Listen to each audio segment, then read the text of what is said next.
नमस्कार दोस्तों, आप सभी का स्वागत है हमारे यूट्यूब चैनल पे।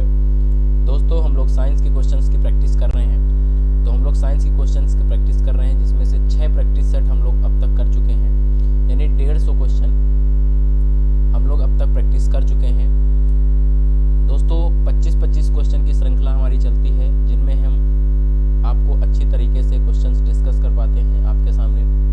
तो दोस्तों हम लोग आज प्रैक्टिस सेशन 7 स्टार्ट करने जा रहे हैं। तो देखते हैं पहला प्रश्न क्या है हमारा। तो दोस्तों पहला प्रश्न हमारे सामने दे रखा है कि वायुमंडलीय स्तर जो रेडियो तरंगों को परावर्तित करता है उसे क्या कहा जाता है? तो उसे आयन मंडल कहा जाता है। आपको याद होना चाहिए, उसे आयन मंडल कहा जाता है। वायुमंडलीय स्तर जो रेडियो तरंगों को परावर्तित करता है उसे कहा जाता है आयन मंडल। अगला प्रश्न देखते हैं। अगला प्रश्न क्या है हमारा? अगला प्रश्न है, एक दृश्यमान स्पेक्ट्रम में न्यूनतम तरंग दैर्घ्य वाला रंग। तो सबसे कम तरंग दैर्घ्य जो है वो आपका बैंगनी रंग का होता है। किस रंग का होता है? बैंगनी रंग का तरंग दैर्घ्य सबसे कम होता है, न्यूनतम होता है। अगला प्रश्न देखते हैं क्या है हमारा। अगला प्रश्न देखते हैं। अगला प्रश्न है, सर्वदाता रक्त वर्ग कौन सा है? सर्वदाता रक्त वर्ग कौन सा है? यानी जो ऐसा ब्लड ग्रुप जो सबको मतलब अपना ब्लड दे सकता है। तो ओ। दोस्तों आपने समझा कि सर्वदाता ब्लड ग्रुप जो होता है रक्त वर्ग कौन सा होता है? तो उसका जवाब है ओ, यानी कौन सा ग्रुप है? ओ।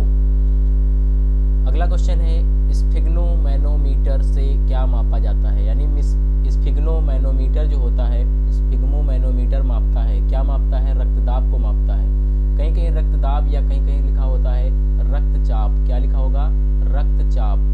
तो बात वही है, रक्तचाप और रक्तदाब, ब्लड प्रेशर जिसे बोलते हैं इंग्लिश में। स्फिग्मोमैनोमीटर क्या मापता है? रक्तदाब। अगला प्रश्न है, पृष्ठ तनाव की इकाई क्या होती है? तो पृष्ठ तनाव की इकाई क्या है?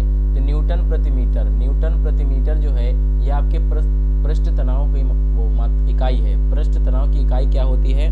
न्यूटन प्रति मीटर। अब यहाँ पर एक क्वेश्चन और देखें, कभी कभी पेपर में क्वेश्चन देगा कि वर्षा की बूंदें गोलाकार क्यों होती हैं? तो वह पृष्ठ तनाव के कारण ही होती हैं आपकी। ठीक है, अब यहाँ पर समझो पृष्ठ तनाव की इकाई क्या है? न्यूटन प्रति मीटर। अगला प्रश्न देखते हैं क्या है अगला प्रश्न हमारा। अगला प्रश्न है, डायनामाइट का आविष्कार करने वाले वैज्ञानिक का नाम पूछा गया आपसे। तो अल्फ्रेड नोबेल होता है। अल्फ्रेड नोबेल जो है ये आपके डायनामाइट का आविष्कार किया था। अल्फ्रेड नोबेल जो है इन्होंने डायनामाइट का आविष्कार किया था। कभी आ जाए, डायनामाइट का आविष्कार किसने किया था? तो उनका नाम है अल्फ्रेड नोबेल। ठीक है, अगला प्रश्न देखो। अगला प्रश्न है, रेडियोधर्मिता की खोज किसने की थी? रेडियोधर्मिता की खोज किसने की? तो हेनरी बैकुरल ने की थी रेडियोधर्मिता की खोज। रेडियोधर्मिता की खोज किसने की? हेनरी बैकुरल ने। ठीक है, अगला प्रश्न देखो। अगला प्रश्न है, टांका जो है मिश्र धातु है। तो इसमें जो है टांका जो है एक मिश्र धातु है, जिसमें किस किस चीज को मिलाया जाता है?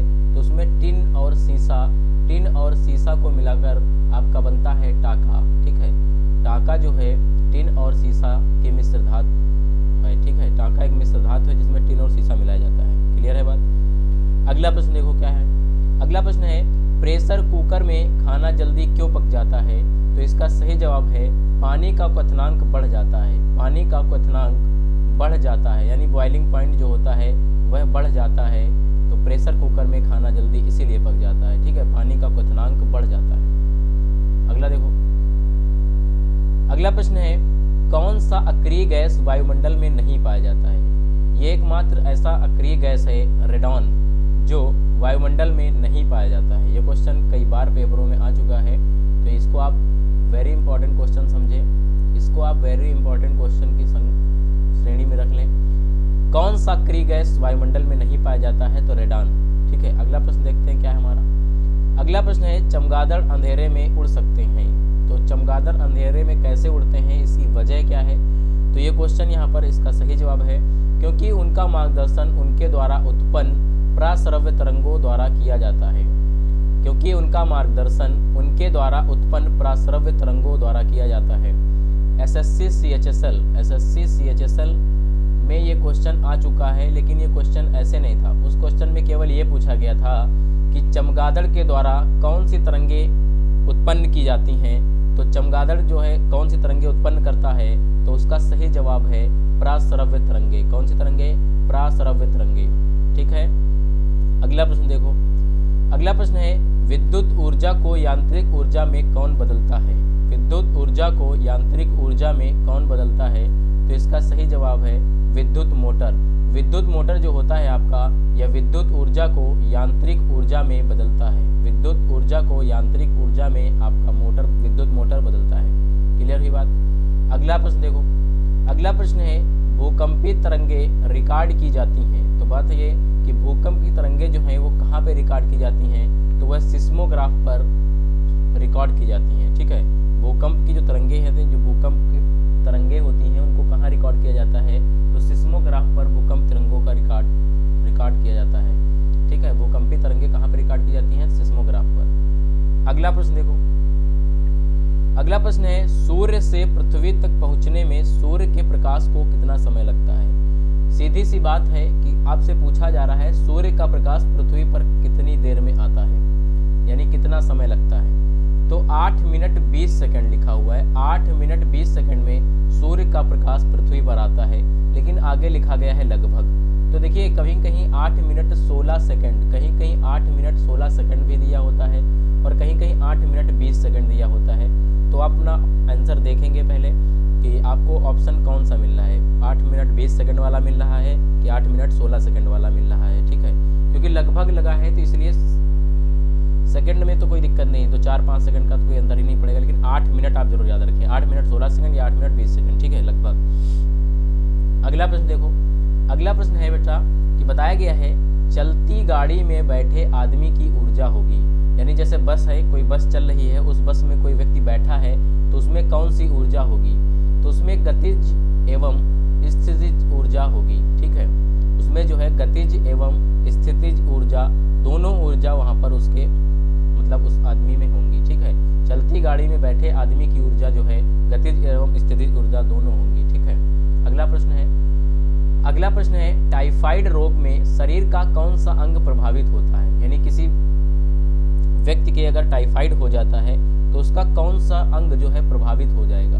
तो उसकी आंत जो है, आंत। ठीक है, आंत जो है टाइफाइड रोग में प्रभावित होता है। ठीक है, आपसे पूछा भी गया है कि टाइफाइड रोग में शरीर का कौन सा अंग प्रभावित होता है? तो आंत जो है ये टाइफाइड रोग से प्रभावित हो जाता है। ठीक है, आगे देखो। चाय में सबसे महत्वपूर्ण उत्तेजक पदार्थ क्या है? यानी आपसे बोला गया है कि चाय जो होती है उस चाय में सबसे महत्वपूर्ण उत्तेजक पदार्थ कौन सा होता है? यानी चाय में क्या पाया जाता है? तो चाय में थीन पाया जाता है। क्या पाया जाता है? थीन पाया जाता है। ठीक है, अगला प्रश्न देखो। अगला प्रश्न है कि कॉफी में सबसे महत्वपूर्ण उत्तेजक पदार्थ क्या है? तो जैसे चाय में थीन है वैसे ही कॉफी में कैफीन होता है।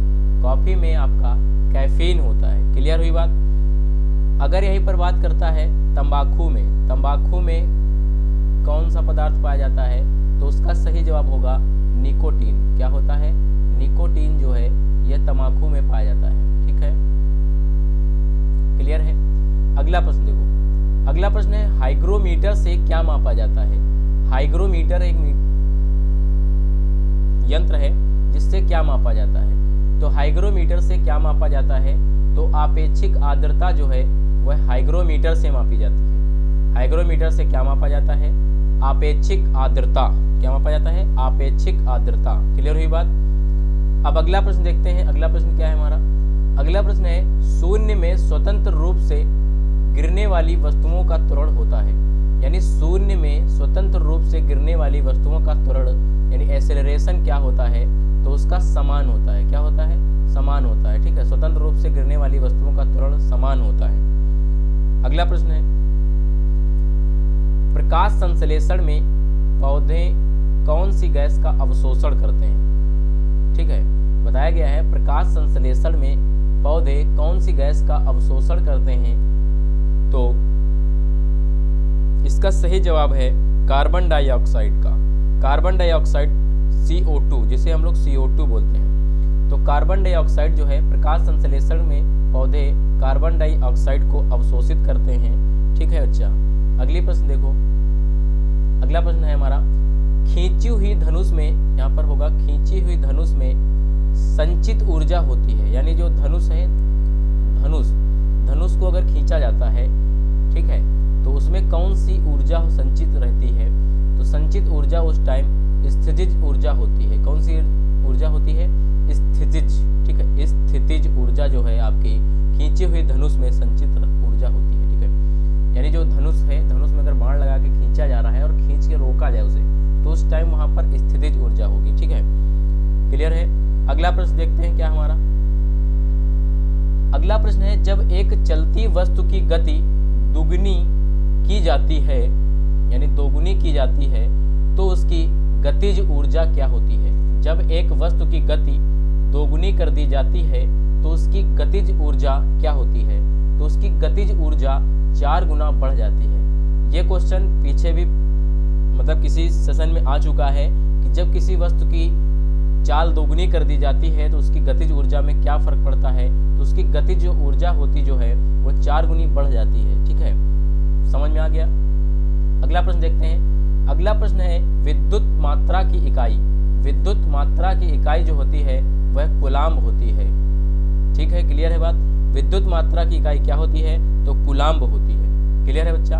अगला प्रश्न देखो। अगला प्रश्न इस सीरीज का लास्ट प्रश्न है। क्या बताया गया है इसमें? इसमें बताया गया है एक्सरे की खोज किसने की थी? एक्सरे की खोज किसने की थी? तो रोएंटजन। ठीक है, किसने किया था? रोएंटजन ने किया था एक्सरे की खोज। ठीक है, कहीं कहीं रोएंटजन लिखा होता है। ठीक है, रोएंटजन भी सही है और रोएंटजन भी सही है। तो एक्सरे की खोज रोएंटजन या रोएंटजन ने किया था। ठीक है, एक ही नाम है, मतलब लिखने का तरीका अलग है, रोएंटजन या रोएंटजन, बात वही है। ठीक है, एक्सरे की खोज कभी भी आता है तो रोएंटजन या रोएंटजन आप देखें, सही जवाब होता है। ठीक है दोस्तों, तो दोस्तों अगर वीडियो आपको अच्छी लगी हो तो वीडियो को लाइक कर दें और अपने दोस्तों में ज़्यादा से ज़्यादा शेयर कर दें। और अगर आप हमारे चैनल पर नए हैं तो आप हमारे चैनल को सब्सक्राइब जरूर कर लें, साथ में बेल आइकन भी प्रेस कर लें ताकि जो नोटिफिकेशन है वो आप तक पहुंचती रहे सबसे पहले। दोस्तों जैसे ही हम यहाँ से कोई वीडियो अपलोड करें तो उसका नोटिफिकेशन आप तक सबसे पहले पहुंच जाए। दोस्तों अगर आप अपनी साइंस को बेहतर करना चाहते हैं तो हमारे चैनल से जुड़े रहें और हमारे चैनल को सब्सक्राइब करें। धन्यवाद दोस्तों।